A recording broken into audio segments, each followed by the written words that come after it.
suurte kirvest nimetus on hellepakk.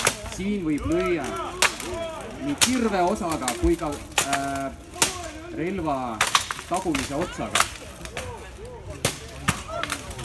Väga brutaalne, väga aktiivne võitlus.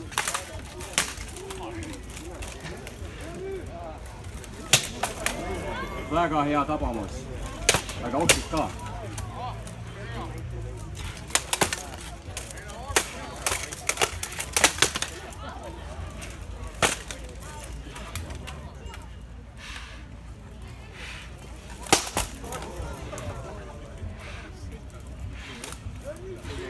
Niitsi pikka arvutult.